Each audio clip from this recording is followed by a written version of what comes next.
9वीं बार CM पद की शपथ लेंगे नीतीश कुमार, राज्यपाल को दिया इस्तीफा। सुशील मोदी होंगे बिहार के डिप्टी सीएम, नाम हुआ फाइनल। 2 डिप्टी सीएम भी नीतीश कुमार के साथ लेंगे शपथ।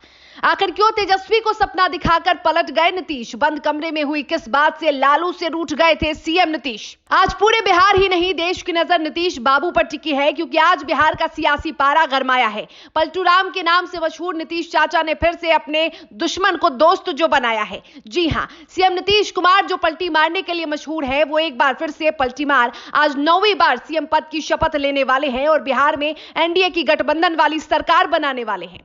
बस कुछ पल और फिर सारी औपचारिकताएं पूरी हो जाएंगी। और खबर यह भी है कि फिर से नीतीश बाबू और सुशील मोदी की जोड़ी साथ में नजर आएंगी, क्योंकि सुमो को डिप्टी सीएम बनाया जाएगा और वो भी राज्य के 2 डिप्टी सीएम में से एक होने वाले हैं। नीतीश कुमार ने राजभवन जाकर त्यागपत्र सौंप दिया है और उसके बाद बीजेपी और हिंदुस्तानी आवाम मोर्चा के 82 विधायक और उनके समर्थन में राज्यपाल को उन्होंने पत्र सौंपा है।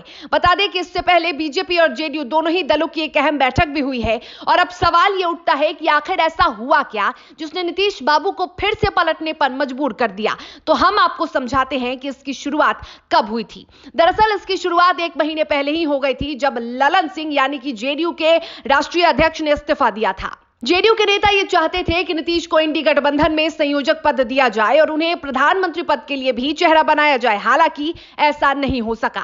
इंडी गठबंधन के घटक दल ही इस पर राजी नहीं हुए। ममता बनर्जी भी इसके लिए राजी नहीं थी। वहीं नीतीश को संयोजक बनाए जाने का प्रस्ताव आया, जिसे उन्होंने खुद ही ठुकरा दिया। फिर आई मकर संक्रांति। अब लालू यादव ने नीतीश कुमार को घर पर दही चूड़े के लिए आमंत्रित किया। नीतीश कुमार पहुंचे भी, लेकिन इस बार लालू यादव ने दही का तिलक उन्हें नहीं किया। दोनों नेताओं के बीच यहां पहली बार तल्खी देखने को मिली थी। दोनों साथ तो थे, लेकिन दूरियां साफ नजर आ रही थी और एक साथ बैठने के बावजूद दोनों नेताओं में कुछ बातचीत नहीं हुई। इसके बाद तेजस्वी यादव नीतीश कुमार से मिलने उनके घर भी गए थे, उन्हें मनाने की कोशिश भी की थी। बाहर निकलने के बाद तेजस्वी यादव ने मीडिया में कहा था कि सब कुछ ठीक है, लेकिन इसके बाद नीतीश कुमार एक्शन मोड में आ गए थे और उन्होंने आरजेडी के कोटे से 3 मंत्रियों को कैबिनेट से चलता कर दिया था, जिसके बाद घमासान मच गया था।